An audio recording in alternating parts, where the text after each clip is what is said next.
예수의 증인이 되어 생명책에 기록되려면 어찌해야 할까요? 지난주는 음료의 실체를, 이번 주에는 짐승의 비밀을 살펴보려고 합니다. 첫째로, 음료와 짐승은 하나입니다. 음료가 짐승을 타고 앉았듯이 음료의 쾌락과 짐승의 권세는 서로 뗄래야 뗄 수 없는 관계입니다. 6절입니다. 또 내가 보매 이 여자가 성도들의 피와 예수의 증인들의 피에 취한지라 내가 그 여자를 보고 놀랍게 여기고 크게 놀랍게 여기니 1절에 내가 너에게 음료에 받을 심판을 보이리라 했었지요. 그런데 예수 증인들의 그 피에 취해서 음료가 득세하는 모습으로 보여지니까 지금 요한이 너무 놀라는 거예요. 그러니까 7절에 천사가 이르되 왜 놀랍게 여기느냐, 내가 여자의 그가 탄 7머리와 10뿔 가진 짐승의 비밀을 내게 이르리라 합니다. 지금 짐승이 음료를 태우고 있어요. 온 세상을 로마의 가치관으로 물들게 하고 있습니다. 로마를 욕하면서 로마가 주는 달콤함을 맛보면서 점점 로마화 되어 간 것입니다. 7교회는 로마와 멀리 떨어져 있었지만 영향을 이제 받고 있었습니다. 짐승과 음료가, 즉 권세와 쾌락이 서로 음행하지 않은 왕이, 권세와 쾌락이 이렇게 서로 음행하지 않은 왕이 하나도 없다고 합니다. 개인의 신앙적 진실함과 직업적 성실함에도 불구하고 관행이란 이름으로 자신이 속한 집단이나 혹은 사회 안에서 도리어 악의 도구가 되는 현실을 자주 보게 되죠. 짐승이 그 권력을 통해 세상을 공포 속으로 몰아넣고 조직과 압제로 사람을 통치한다면 음료는 그가 제공하는 각종 쾌락을 통해서 사람들을 혼미와 방탕과 중독의 포로로 사로잡습니다. 이 잔혹함과 짜릿한 쾌감에 이렇게 중독되도록 만드는데, 이런 사악한 쾌락에 한번 맛이 들리면 사람들은 음료의 품을 이렇게 떠날 수가 없게 됩니다. 정치인들 사이에서는 이런 이야기가 돈다고 해요. 국회의원 하면 최고다. 딴 건 몰라도 몇만 명이 모여서 내 이름을 불러대면 미친다. 그래서 그 권세의 맛을 보면 진짜 누구도 아편 같아서 내려놓을 수가 없대요. 또한 남녀를 막론하고 몸을 통한 자기 표현에 서투르면 자기 관리의 실패자로 낙인 찍힐까 봐 어떤 정신적인 수양보다 비만과의 싸움을 중요하게 여기는데, 이것을 이제 신체 쾌락주의라고 할 수 있어요. 성쾌락주의도 있어요. 내 몸은 내 것이다. 내 몸이 나의 것이라면 나는 마땅히 몸에 대한 소유권을 주장할 수 있다. 성적인 쾌락은 내가 누려야 할 마땅한 권리다. 그러니까 이런 쾌락을 추구하지 않으면은 이 사회에서 도태되는 것 같아가지고 그냥 맹목적으로 따라할 수밖에 없는 것이 짐승을 탄 음료를 찾고 의존하는 것이에요. 근데 오늘 그 결합 속에 사단이 배후에 있다는 거예요. 그래서 우리 실상을 알아야 돼요. 그러니까 경건의 비밀을 깨달은 자만이 7머리와 10뿔 가진 짐승의 비밀을 깨달을 수가 있습니다. 그렇다고 또 문자적으로 비밀을 알려준다는 데를 쫓아다니면 안 됩니다. 성경은 성경으로 풀어야 돼요. 성경 속에 모든 답이 다 있습니다. 적용해 보십시오. 이 관행으로 생각하는 악의 도구는 무엇입니까? 단적으로 여러분은 큐티가 중요합니까? 비만과의 싸움이 중요합니까? 여기에 모든 답이 다 있다고 생각이 돼요. 자, 나눔이에요. 며칠 전 독립하신 회사 소장님께 연락이 와서 현상 설계를 하고 있으니 도와달라고 하셨답니다. 평소 도움도 많이 받고 친분이 있는 터라 흔쾌히 도와드리겠다고 했습니다. 그런데 며칠 후 소장님 만났는데 작업할 컴퓨터는 있냐고 물으시기에 내가 아직 새로 장만하지 않았다고 했더니 선뜻 200만 원을 줄 테니까 노트북을 사라고 했답니다. 처음에 그 말을 듣고 기뻤다는 거죠. 저를 특별히 생각해 주는 것 같고 같이 일하자는 뜻과 같기 때문에. 근데 한편에서는 받으면 안 되고 이렇게 분별하라는 음성이 들렸다는 거예요. 그래서 고맙지만 뭘 그렇게 큰 돈을 주시냐고 그랬더니 나중에 어차피 줄 거 지금 주는 거니 받으라고 했어요. 그래도 마음이 내키지 않아서 아내와 상의한다고 했답니다. 그랬더니 소장님은 그 돈을 제가 받으면 급여에 잡혀서 안 되니 아내 통장으로 보내주겠다고 하셨대요. 받아도 될 것 같은 돈이지만 모든 것에는 다 목적이 있고 받는 순간 애급 종살이를 해야만 할 것 같은 생각이 들었습니다. 그래서 나를 인정해 주는 것 같은 마음이 드는 것이 남도 속고 나도 속는 것이라는 것을 다시 한번 새기게 됐습니다. 결국 그 돈은 받으면 안 되는 돈이었습니다. 부가세를 줄이기 위한 의도에서 시작된 돈이었고 배우자 소득공제를 받을 수 없는 돈이었습니다. 무엇보다 나를 속이는 돈이었습니다. 속은 자가 구원의 선봉에 서라고 하시는데 아직도 애굽을 좋아하고 쳐내지 못하는 것을 회개합니다. 소장님을 따른다고 하면서도 돈을 더 따르는 것을 알고 회개합니다. 주로 이런 숙제를 해주시고 이런 나눔을 해주신 우리들 교인들 너무 참 대단합니다. 얼마든지 관행일 수 있는 일을 이렇게 띵크를 많이 해주셔서 너무 감사해요.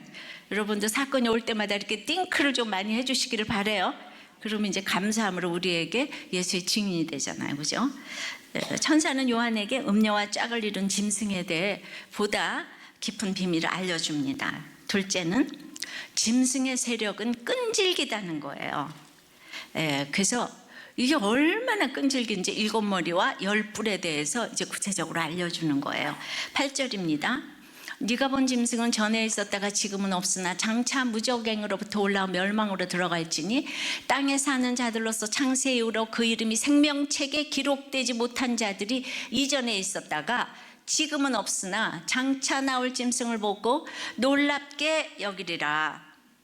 그러니까 전에 있었다가 지금은 없으나 장차 나올 짐승에서 여기 있다라는 존재를 표시하는 동사를 활용하고 있는데요.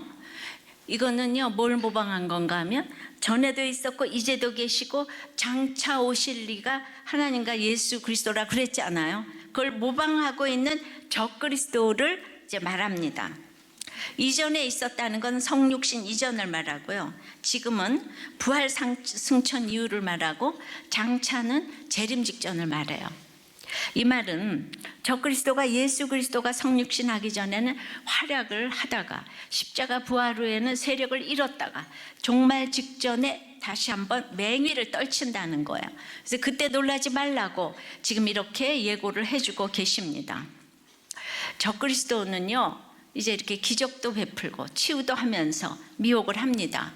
그 계시록 13장 3절에 그의 머리 하나가 상하여 죽게 된 것 같더니 그 죽게 되었던 상처가 나음에 온 땅이 놀랍게 여겨 짐승을 따른다고 했어요. 지난번 성경에는 이상히 여기면서 다 따른다고 그랬어요. 놀랍게 여기는 게 아니고 막 이상히 여기면서. 근데 그러니까 이 미혹의 세력이 얼마나 강하겠어요. 죽었던 사람이 살아났으니까. 근데 창세 이후로 생명책에 기록되지 못한 사람들은 이 땅에서 멸망을 너무 싫어해가지고 멸망하지 않는다 그러면은 그냥 정신을 못 차리고 그런 데를 이렇게 찾아가는 거예요. 그래서 기적과 치유는 너무나도 매혹적입니다. 그래서 과학과 문명과 철학과 사상이 자고 일어나면 변하기 때문에 다들 엄청난 기대를 합니다. 그리고 그것에 대한 확신도 대단합니다. 우리가 영원히 불로장생할 것 같은 것에 대한 확신 대단하죠. 지옥표의 이름인 666을 받고 싶어서 받았겠습니까? 분별이 안 되니까 넘어가서 2단, 3단으로 가는 거죠. 자, 아까 신천지에서 공부를 하고 왔던 사람이 새가족에 등록을 했어요. 그래서 거기서는 뭘 배우냐 그랬더니 뭐 배웠는지 하나도 모른대요. 그럼 오늘은 와서 말씀 알아들었냐? 아니 하나도 모른대요. 그래서 이렇게 모르는데도 갈 수가 있어요. 그래서 그래도 어떻게 왔는가 잘 좀 이제 들어보라고 했습니다. 분별이 안 되면 여기가 거긴지 거기가 여긴지 2단인지 3단인지 1단인지 이거를 몰라요.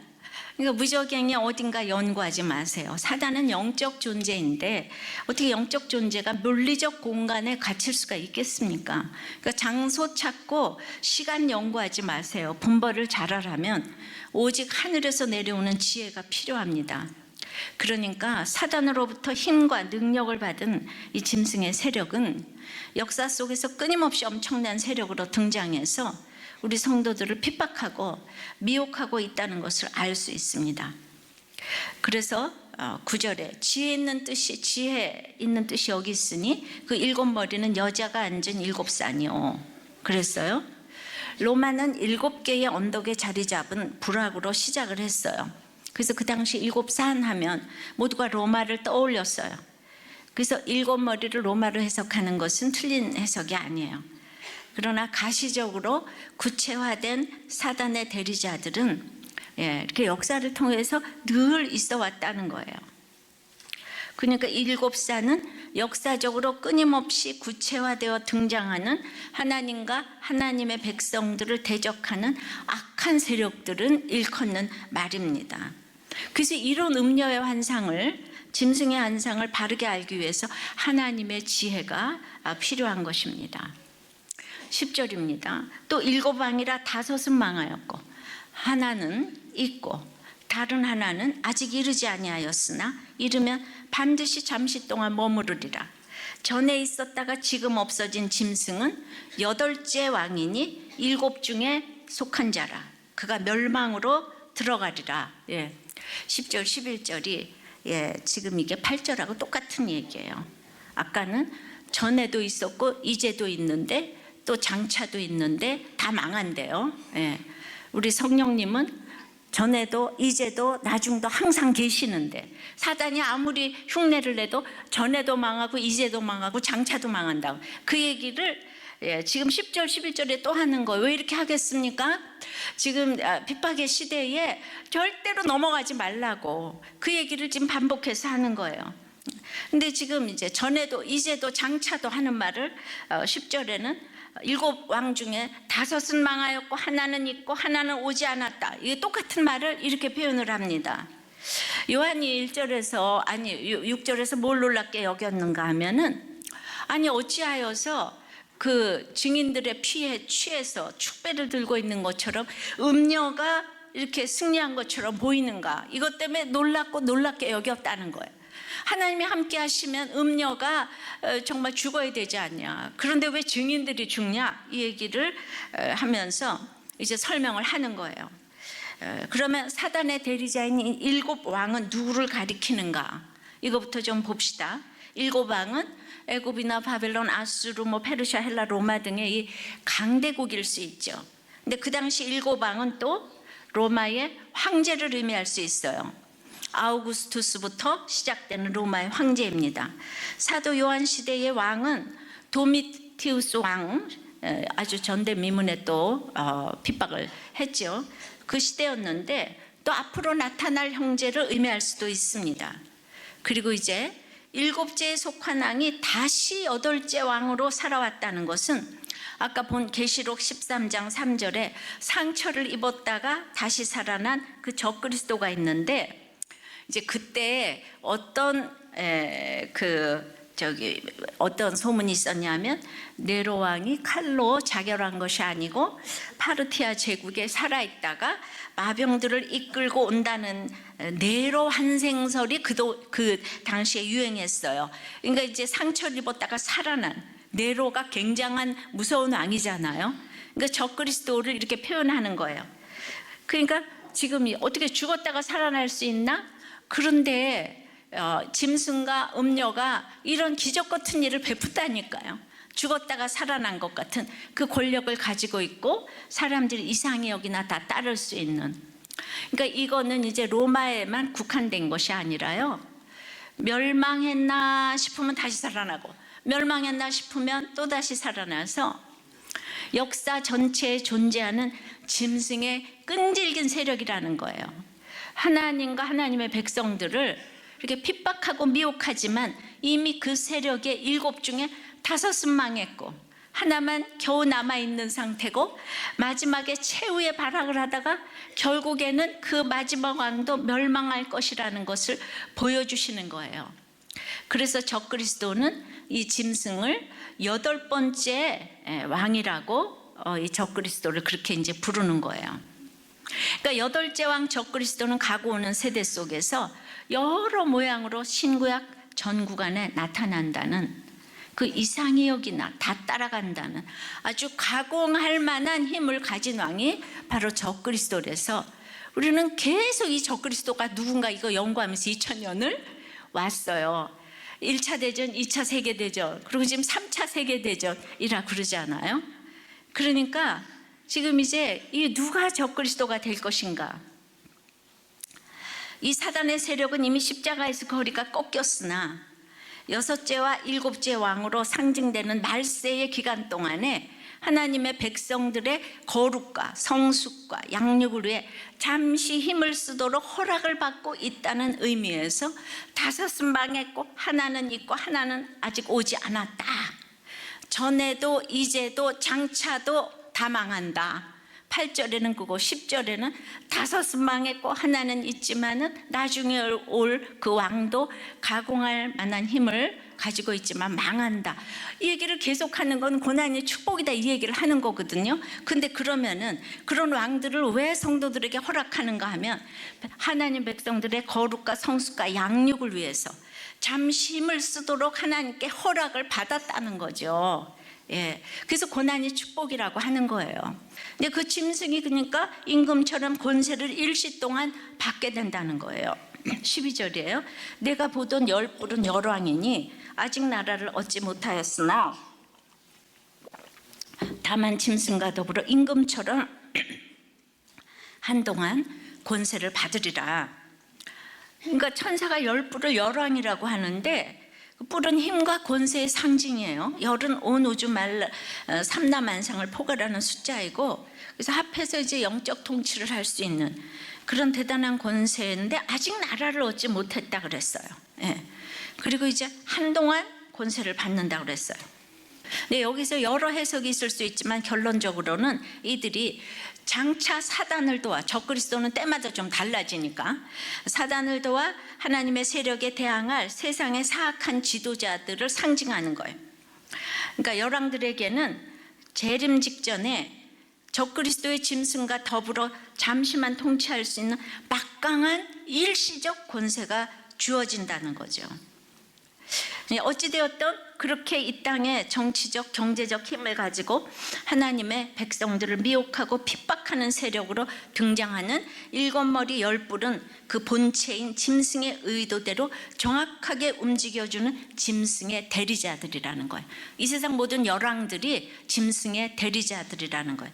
예. 그러니까 이제 거꾸로 얘기하면 성도들은 아무리 힘든 핍박을 받아도 그 시간은 한정되어 있다는 점에서 소망을 또 가질 수 있다는 것이죠.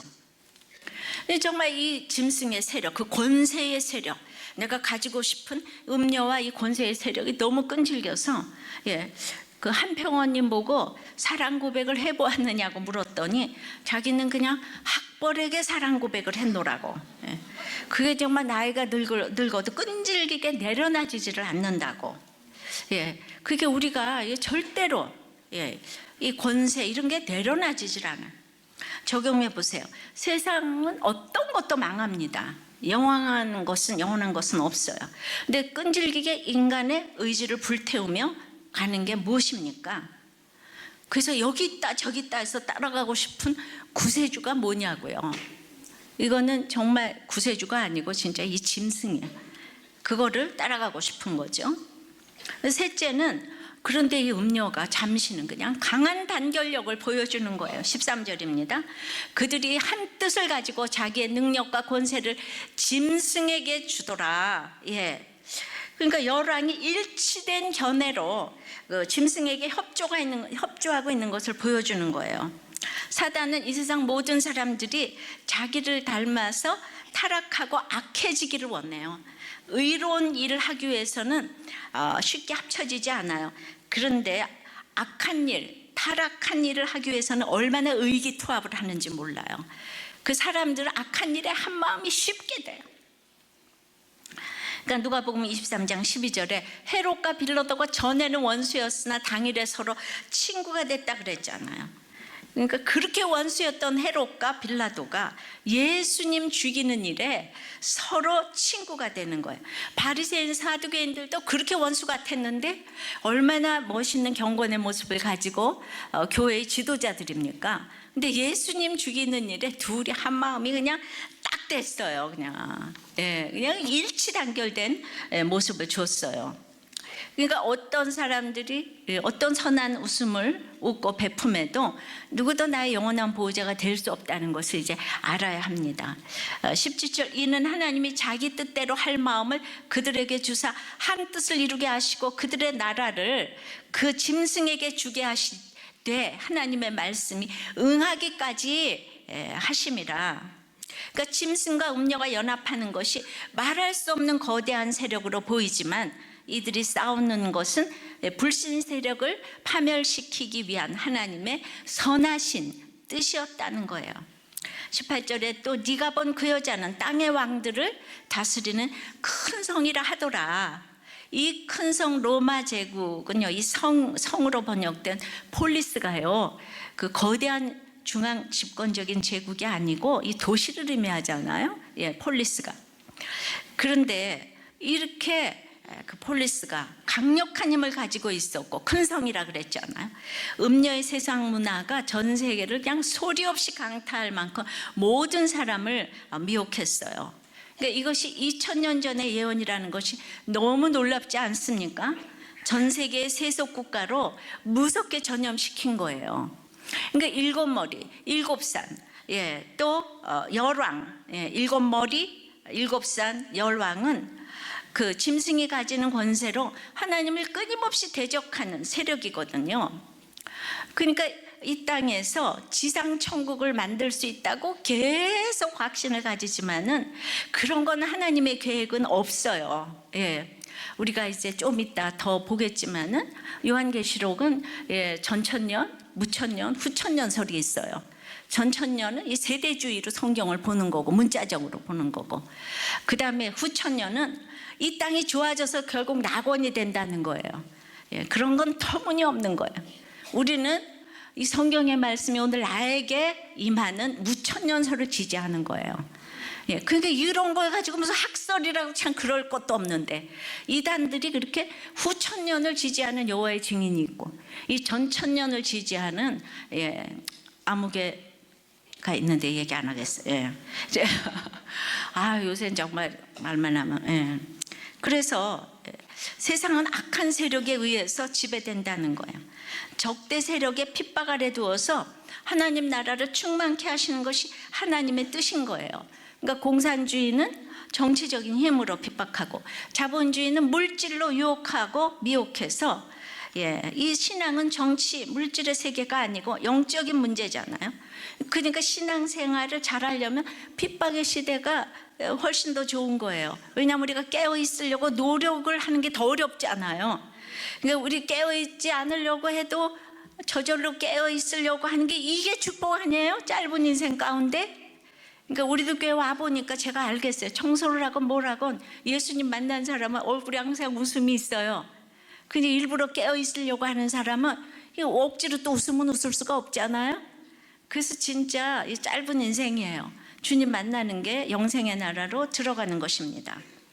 그래서 이스라엘을 하나님의 나라로 만들기 위해서 강력한 애굽을 옆에 두시고 400년 노예를 통해서 만들어 내셨어요. 환난에 경한 것이 크고 중한 영광과 비교할 수 없다고 했는데, 그러기 위해서 신앙생활은 전투인 거예요. 실체를 알고 묘락을 세워서 날마다 승리해야 이 마지막 생명책에 올라가는 것입니다. 어제 승리한 사람이 오늘 보장되지 않아요. 일주일 승리한 것이 오늘 보장하지 않아요. 대단한 간증이 오늘 보장하지 않아요. 자, 적용해 보세요. 여러분들이 의기투합하는 그 한 뜻은 말씀이 응하기 위해서입니까? 세상의 재미를 위해서입니까? 세상 유익을 위해서입니까? 여러분은 어디에서 그렇게 한 뜻이 됩니까? 그리고 부부간에 한 뜻이 돼요? 부모 자식 간에 한 뜻이 돼요? 목장에서 한 뜻이 돼요? 회사에서 한 뜻이 돼요? 어디서 의기투합을 하고 어디서 말이 안 통하는지, 이 성경이 응하기까지 내가 한 뜻을 관철하는 곳이 어딘가 한번 체크를 해보세요. 자, 네 번째는 짐승은 결국 내부 분열로 이제 망하는 거예요. 악은 악으로 심판당하게 되어 있어요. 16절입니다. 내가 본 바 이 열불과 짐승은 음녀를 미워하고 망하게 하고 벌거벗게 하고 그의 살을 먹고 불로 아주 사르리라.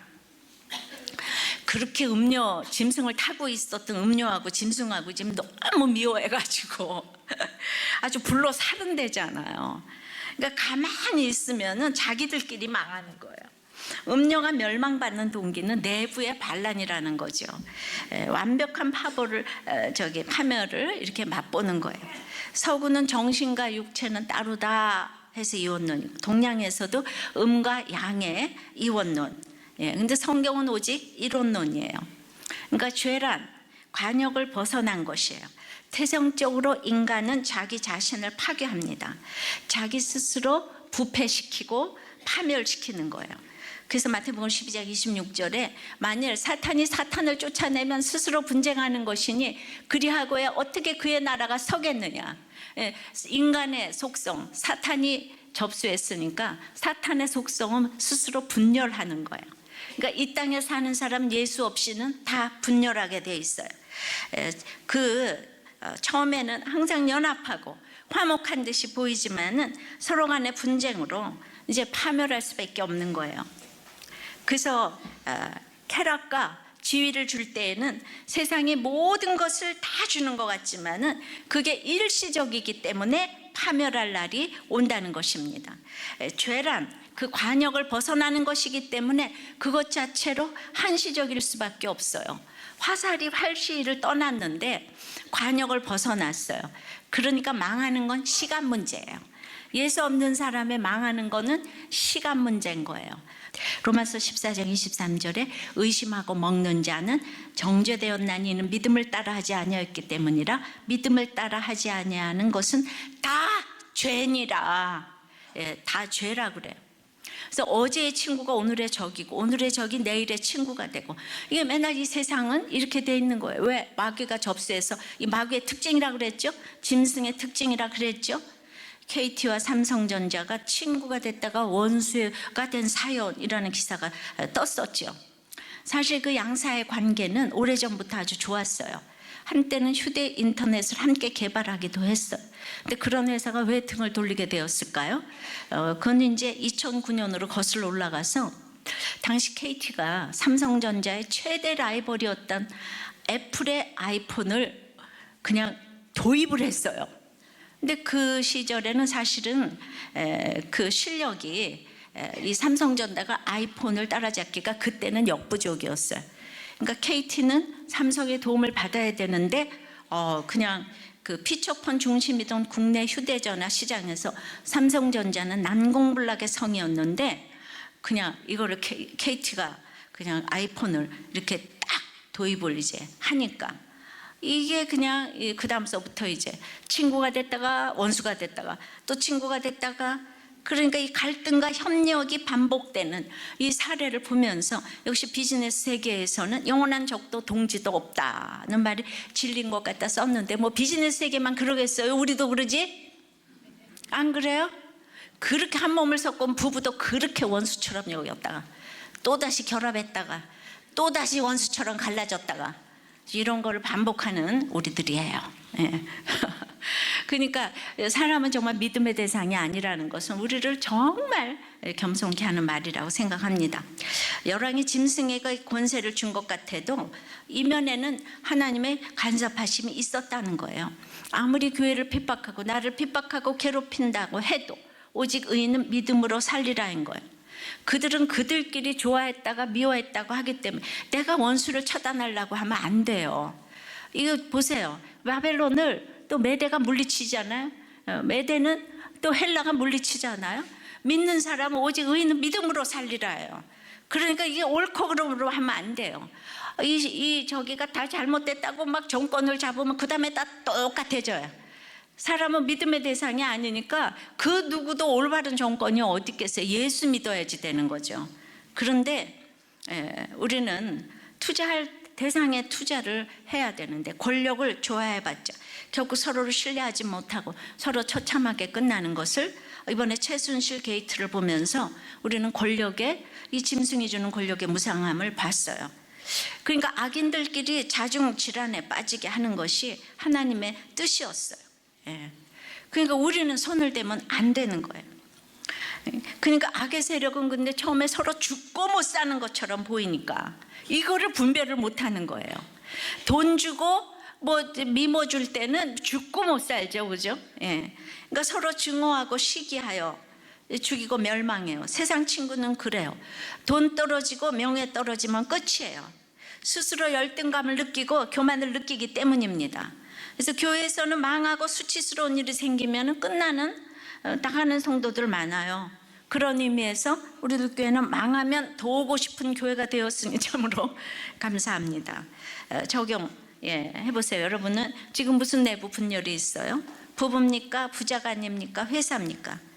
지금 이미 관역을 벗어났습니까? 여러분들 벗어났다고 생각하면 지금부터 희망이 있습니다.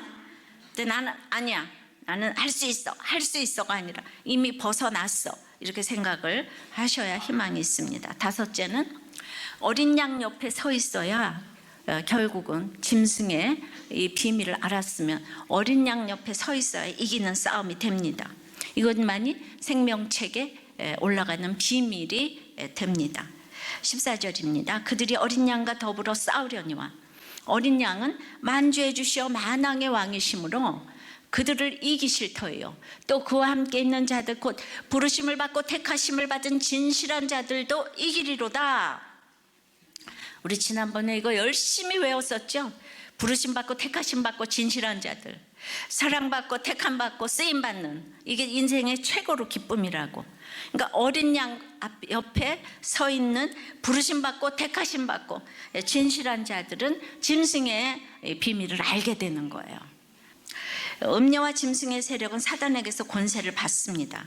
음녀와 짐승이 총력을 펴서 아마겟돈 전쟁을 걸어옵니다. 그럴 때 어린 양이 참 초라해 보여요. 짐승이 대단해 보입니다. 어린 양 예수님이 고운 모양도 풍채도 없어요. 그래도 만왕의 왕 만주의 주이십니다. 그래서 우리가 이기기 위해서는 어린 양 옆에 서 있어야 해요. 근데 음녀가 성도들의 피에 취해서 살고 있다고 했습니다. 지금도 이 세상에는 왕따가 존재하고 가난한 아이도 있습니다. 어른도 위축이 될 정도로 힘든 일들이 아이들에게 많이 일어납니다. 아이들에게 음녀와 이 짐승의 세력이 그냥 곳곳에 침투해 있어가지고 그냥 말하는 것도 그냥 막 너무 무섭습니다. 가난하다고 이기는 게 아니에요. 이쁘다고 이기는 게 아니에요. 주님을 부르는 훈련을 해야 생명책에 올라갈 수 있고 세상 세력은 망한다는 것을 알아야 해요. 지혜는 십자가인 거예요. 디모데전서 4장 8절에 육체 연습은 약간의 유익이 있으나 경고는 범사에 유익하다고 했기 때문에 금생과 내생에 약속이 있다고 했습니다. 그러니까 일곱 머리 열왕의 이 세력이 전쟁을 걸어와도 넘어가지 않으려면 이 육체의 연습, 경건의 연습을 해야 합니다. 경건은 곧 말씀 묵상과 적용이죠. 그러니까 삶으로 본을 보여야 되고 가르치는 거예요. 그러니까 이것이야말로 우리는 경건의 훈련은 이제 줄도 아니고 백도 아니에요. 전쟁에서 이기는 이 비결이 정말 이 경건의 훈련이에요. 음료도 아니고 짐승도 아니에요. 줄도 아니고 백도 아니에요. 내 사명 감당하기 위한 영적인 훈련. 이건 피를 흘려야 해요. 대가가 필요합니다. 그러니까 목장의 자리, 예배의 자리, 목자의 자리에 앉아 있어야 돼요. 누구 때문에 앉아 있는 것이 아니에요. 나 자신 때문에 앉아 있어야 돼요. 목자를 내려놓게 되면 그냥 짐승이 다시 힘을 회복하게 돼요. 음료가 힘을 회복하게 되는 거예요. 목자에 충실해야 합니다.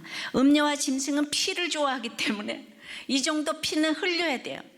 이 정도 희생과 헌신은 감당해야 돼요. 나를 살려주려고 목원들이 발버둥을 쳐요. 목자들의 음료가 목원들의 음료보다 강해서 바늘로 고름을 짜주는 거예요. 그래서 목원들이 와서 맨날 목자의 고름을 짜주는 거예요.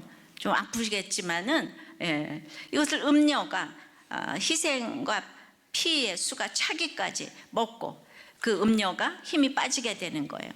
어린 양 옆에 이제 서는 거예요.